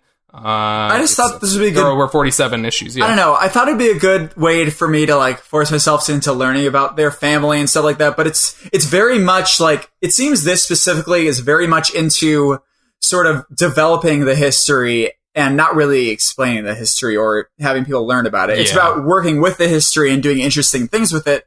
And I might like it if I knew people's previous characters. I heard that Hunter Zolomon is usually a character that strives to make Flashes better or something like that, or a better hero in a way. Yeah, and he's always had. That's kind of the all of the reverse Flashes kind of deal. He goes by Zoom, but that's basically what he is. He has the exact same costume. Yeah, but so if I knew that, his turn sort of here would be mean more to me, but it just doesn't mean anything to me. So I just see okay, they're just kind of fighting and shit's going down, and they're going to turn him against him and. Yeah, I don't know. What do you think, knowing more about Flash? You're going to keep reading this, I assume? I'm going to keep reading this kind of purely because it's a good book. I'm not saying it's a bad book, but at this point, I'm pretty much continuing to read this series out of pure, obligation, or more so, investment. Yeah. I've been reading this for so long, it's probably not going to go on that much longer. I can't imagine. I don't know. If they're doing this big event, my guess is this is a climax of sorts, right? They're in a kind of, they're not relaunching everything, but they're doing a lot of relaunches right now. I would be surprised if this series went on another 10 issues. So, I want to see it wrap up just because I'm so far in. But, it's always, it's good. It was really good in the beginning, and then it kind of I don't know, I feel like it lost a lot of steam. Okay. It's still good and interesting, and I think it conceptually does a lot of interesting things with it. I think the scripting leaves a bit to be desired. Okay. In my opinion, it's pretty on the nose a lot of the time, but I don't know. Like, I think I was really interested in the twist at the end. I like the idea of, I'm not super huge on the idea of, like, the two Flashes, like, fighting each other, but, like, I like, if they have to, like, give them a good motivation, and Wally West relearning about his retconned out children and wanting to bring them back into reality, like, pretty good motivation. That's pretty interesting to me. So I'm invested in this in that sense, like, to see how that pans out. Mm-hmm. I liked it. As always with this series, like, I liked it. I wasn't like blown away by it. But I figured you made the decision to jump on this book, I believe, on your own, and I was curious to just see kind of where, like, what you thought of it as an outsider, like, just jumping into it. Yeah. But how they're doing it, I'm sure it's good. Like, how they're doing it though, I don't think it's something that I could just jump onto. I think it. Oh no, it's definitely not new reader friendly. I don't think it's building a lot on not just like this, like, it's building a lot on this run, but then also like it's building a lot on like the history of these characters. Like, Hunter Zolomon has not been in this other than in, like, I think you read all of the stuff that had Hunter Zolomon in it in this run, which was the Prelude issue they had a while back, and then the last issue had that character in there. Mm-hmm. And so you, in that sense, you've gotten all of that, but not like the history of Zoom, that character in the past. Mm-hmm. So but and also just a shout out, because I don't know, at some point just read Barry Online, okay? Because it's really, really good. I'm a big fan of it. Yeah, it's probably silly, but, like, I've just got a weird mental block in my head about, like, buying these physical printings of this series that wasn't originally physical. Like, it would be different if I was buying a trade. Like, I've been eyeing that Private Eye hardcover for a while now. It looks nice, but that's probably what I would do if I was going to buy a physical version of this. Something about buying the individual issues after they've already been out for a while. I can feel that. Seems like turns me off for some reason. It doesn't make sense, but I can understand it. That's how it is in my head. But also, I also wanted to give a quick shout out. Because I, on a whim, got Black Panther #1 from Coates. Yes, I was going to ask about that. Was that easy to jump on? Yes. Really? Okay. It is very much not in the normal status quo. Okay, that felt like that was the the potential of this, because I think they failed to onboard people, or Coates failed to onboard people in a lot of ways in the beginning of his, like, in his first Black Panther #1, in the beginning of his first series. And that's great to hear that, like, that was probably the point. Yeah. Was, like, giving an opportunity to, like, really, like, start something new that people could just jump into. Yes, they should have released this right after the movie. They would have had so many people coming onto it. I really think you should check it out. I love the art in it too. It's really, really pretty. Who's the artist on it? That is a fantastic question. Un momento. Talk about our next week highlights. Okay, cool. Next week we have Doomsday Clock #5. That was delayed and then undelayed, but still kind of later than it was originally going to come out, but it's at least coming out this month. We got Marvel 2-in-1 #6. You were just saying you were missing that book. I think they were just on a little bit of a break. Yeah. Like the shorter Big Two version of a trade break that, like, an Image series or whatever would take, probably. We got The Man of Steel #1, Bendis's weekly miniseries that he is doing, leading into the dual launches of his Superman and Action Comics runs. I'll talk to that. So I'm excited for that.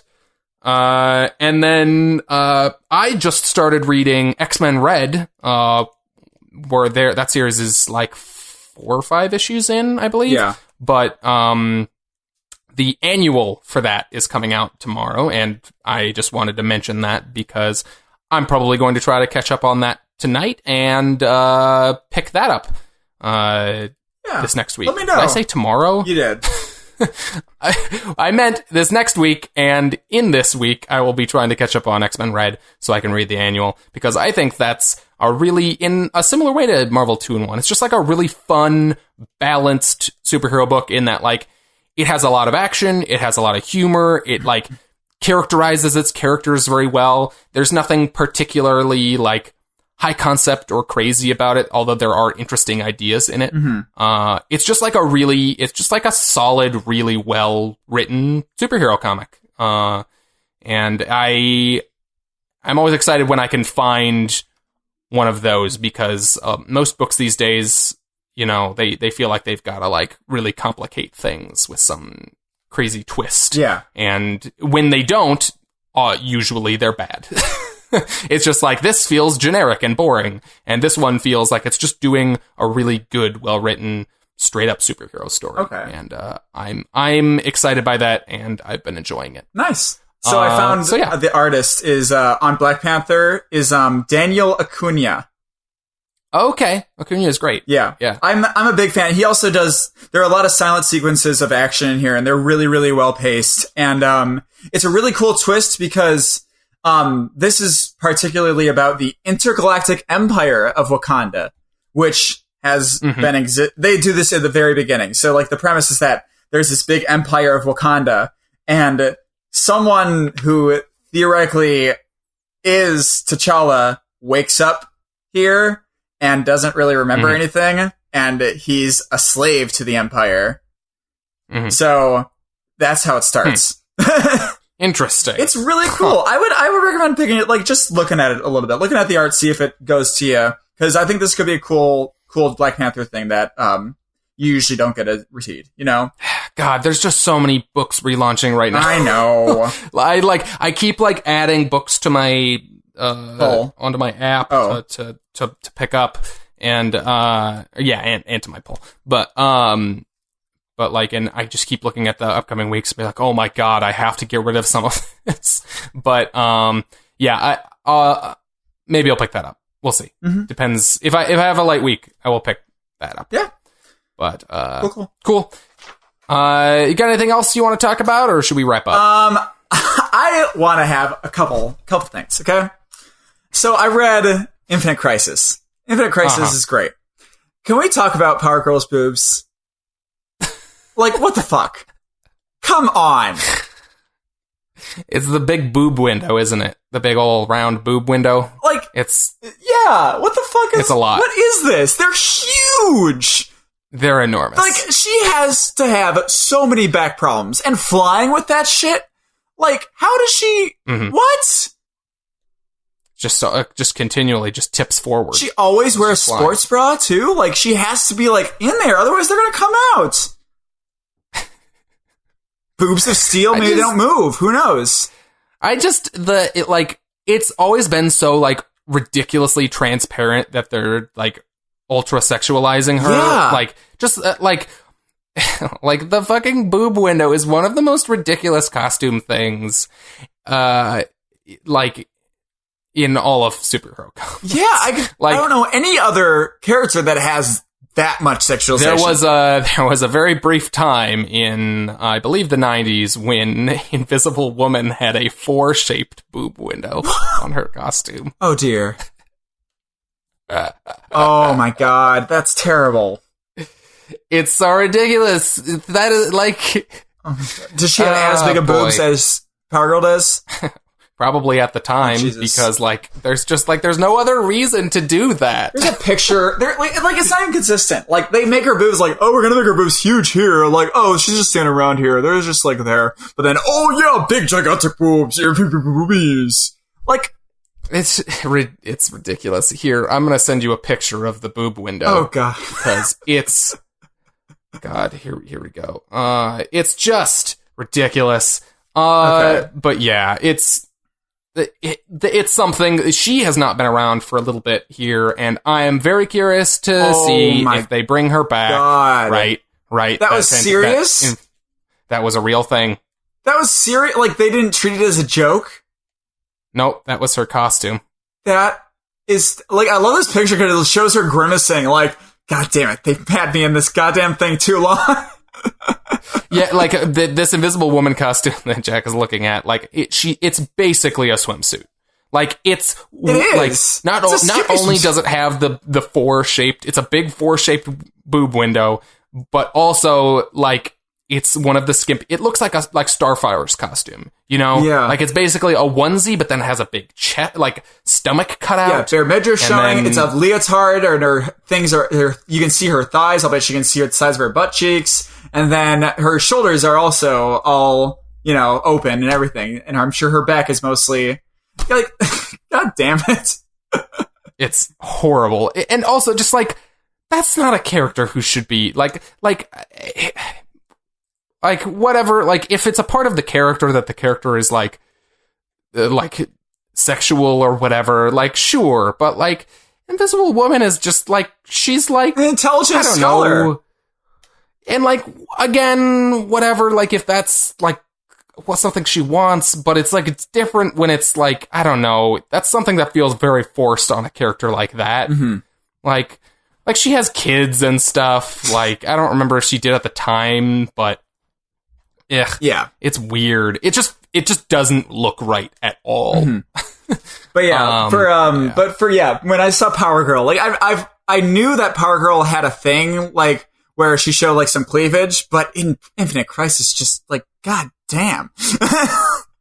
Yeah, like that's go ahead. The early to mid 2000s were still in some ways like running off of like the 90s bit of like hypersexualizing their female characters. We're starting to get over that a bit, but like, yeah, that was still kind of feeding off that 90s energy a bit in that time. Yeah, I wish that in Infinite Crisis, because that was specifically what it was about, them getting ultra violent and stuff. I wish at some point because the old Superman from Earth 2 is like, him and Lois Lane say like, yeah, you're basically like our daughter to us. Like, I wish at some point he would have been like, so can you not hug me with like your boobs out like that? Like, I wish he would have said something like that. You know what I mean? It's perfect for that. Ridiculous. Because it's like, it's the other side of like, be like, okay, can we just start by like, can you just get a little more on there and like a little less tights, like, like you have like someone break the fourth wall and be like, can you just draw her a little bit? Sorry. If you could just please just kind of color that in with white and erase the circle. Put the lotion away. Put it away and oh boy. Oh gosh. Ridiculous. In any case, yeah. We can skip the other stuff. Well, okay. No. We're going to do one of these other things, okay? Tell me about Captain America's origin. Just what it is? No. I mean, it's pretty much... No. What do you mean? Fuck Captain America. Captain America debuted when, Doug? In the 40s? Okay. World War II? Oh, okay. You want me to explain the weird time stuff with him? I want you to answer my question. When did he debut? Let me look. I don't know off the top of my head. He debuted in the 40s, right around World War II, probably. Yes. Mm-hmm. Okay, what's his origin story right now? He debuted in the 40s. Or he was turned into a super soldier in World War II. And then he was frozen, and now he's in present day. Yes. They were selling Captain American comics in the 50s, 60s, and 70s, and 80s, right? They've been selling Captain America comics since the 40s. Since the 40s. What the fuck, Doug? When they brought Captain America continued to be a character. He just kind of fell out of popularity. Okay. After that original series with Jack Kirby. Okay. And he just kind of fell a little bit into obscurity. And then Avengers happened, and I don't recall exactly what number it was. He wasn't in the original Avengers lineup, but like a few issues in. Basically, they say, hey, remember Captain America? He was in the 40s and no other time, and we unfroze him. So that was a giant retcon, is basically what happened. Okay, wait, because Avengers happened like around, what, 50s, 60s, 60s? That was 60s, I believe. Yeah, that was Avengers. That was a 63 was the first issue of Avengers. And yeah, it's they basically just said, "Hey, yeah, ignore anything else." That was issue number 4 of the original Avengers series in 1964. They just said, "Hey, Captain America's been frozen since World War II, and we unfroze him." So, and they never had a freezing of him. No, he was never frozen. He existed that whole time. That's crazy. I mean, I guess it makes sense that, and then they just kind of just kept, I mean, did they ever relaunch him, like, newer, and they were like, oh, we're gonna unfreeze him again, or whatever? What do you mean? Like, did they ever relaunch him between the 60s and, like, today? At any point, they were like, oh, he's new now, or has he always just been ongoing and a man out of time since the 60s? No, now, at a certain point, you started dealing with the silly sliding timescale of comics in which, like, he's always perpetually, like, he hasn't been unfrozen that long. Like, he's been unfrozen for a while now, I think, in current continuity, but, like, the year in which he was unfrozen always just shifts forward every year, you know? Okay. And so, like, he's weird in that, like, pretty much every other character just, like, their origin just theoretically just keeps shifting forward. But Captain America's specifically tied to World War II. Yeah. And so that part always stays in World War II, but the part in which he was unfrozen in modern day just keeps shifting forward. It's just something that they never really mention, and it's always weird to me when people try to put years on things. Like, just ignore it. Just make it vague.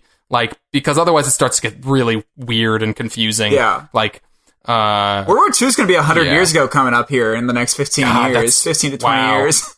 That's insane. Right? Yeah. Jesus. Whew. But yeah, so, okay. Well, shit. I'm glad we got to that. I mean, do you think can we just do the comics code? We've been talking about this. I do actually want to talk about it because it was I just caught up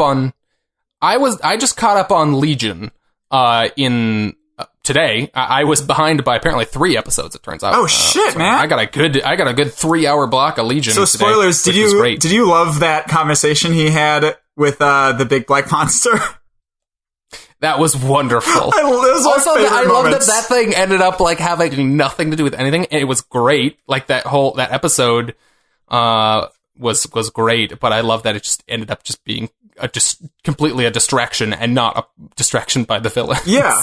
Like it was just a side story. Like the viewer was almost delusional to think that was more important than it was. Yeah, and it just kind of went nowhere. But it was great, like the execution of all the delusion stuff. Yeah. Anyways, yeah, that show is great. But in the beginning of, I don't remember, I think it wasn't this last episode. I believe it was the episode before that, episode 7.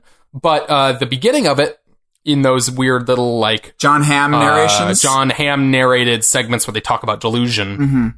They had a segment in which there was a kid reading a comic book. And his mother sees that, and they talk about how, like, people can make false conclusions. And so then we cut directly from him reading a horror comic book to a, like, council full of people in front of, like, big blown up covers of horror comics or like violent comics or whatever, and they're all yelling and theoretically saying stuff about this is why our kids are screwed up, how bad comics are, and how they're like ruining our children.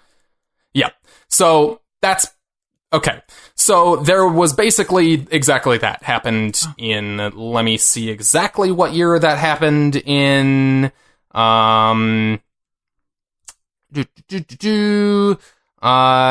So comics, there were comics in the 30s. We had a book called Seduction of the Innocent by Dr. Frederick Wertham in the 50s. I can't find an exact year, but anyways, so basically he made a bunch of correlations between like delinquency and reading comics. And like in the time since, a lot of that stuff has been pretty much debunked. But his whole point was that like comic books are turning children into delinquents, and there were a bunch of Senate hearings about it. Jesus, really? Yep. So that was 1954. God damn. They had the U.S. Senate Subcommittee on Juvenile Delinquency did a big investigation into the comic book industry and its effect on children. And so mass hysteria was just popular back then. Like the Red Scare happens right after that. Sure. Holy shit. Mm-hmm. God. Yeah. So basically in kind of response to that, to keep the government from censoring, like actually coming down on them, they created the comics industry created the comics code, which let me see. I'm trying to see if there was the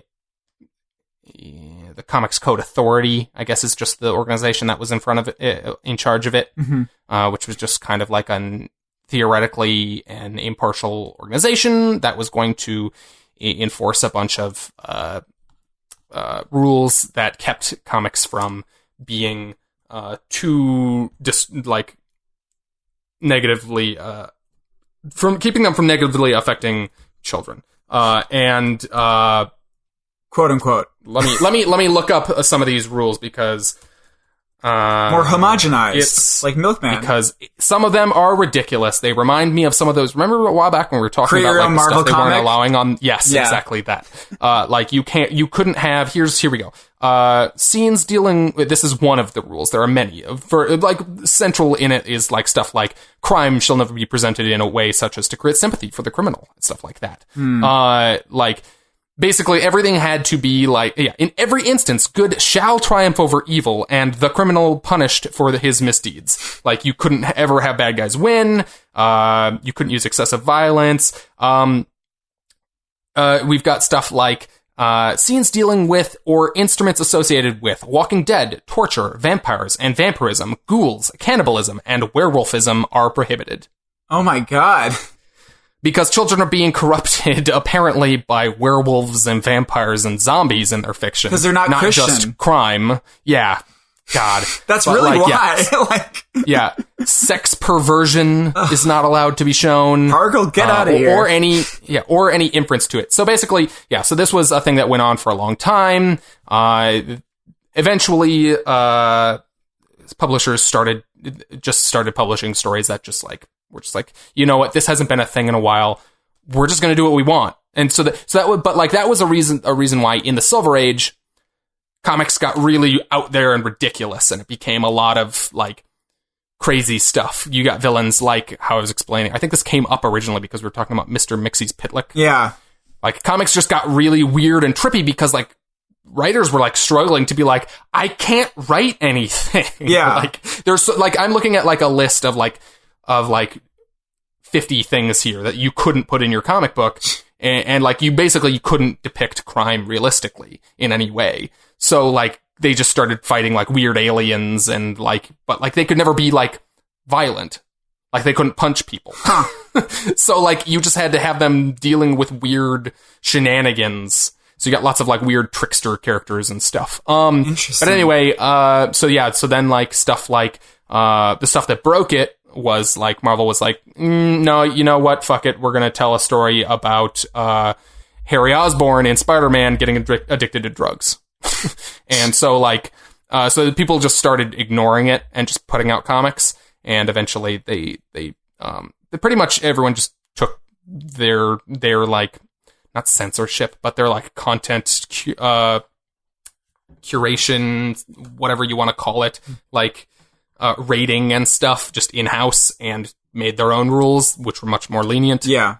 And so it's not really a thing anymore. But that is why if you ever look at old Silver Age stuff specifically, it's ridiculous. It's lots of weird just weird trippy stuff of talking animals and people switching bodies and stuff, because it was just people trying to be inventive in ways to because they had to come up with new stories in an environment in which their options were incredibly limited. Well, it seems like they needed to explode their creativity so that it was at a level that people couldn't even imagine to put in a rule book. Yeah. Right? Yeah, like, exactly. They needed an outlet as an artist to have creativity. Yep. But it was so, like, brought down upon that they needed, there has to be a release somewhere, so that's how it was. Wow. Yep. That's the Comics Code. That specifically, that must have, like, put back, comics evolution just decades. You know what I mean? Oh, for sure. In terms of, I mean, if you're talking purely about, like, that medium being taken seriously, absolutely. Like that was the image of comic books for decades. After that was the ridiculous, like images of, like, Batman running around in rainbow costumes on alien planets and stuff, like, there's so much ridiculous shit that happened in those decades, and it was all very cartoony and childish. They're more comically and oriented, yeah? Yes, definitely. Because, we were just talking, because, like, I was talking with Samantha about this actually last week on the show. Like, her parents have a very specific idea about what comics are, and, a lot of people hold this thing that they're supposed to be funny, that they think, like, all comics are funny or whatever.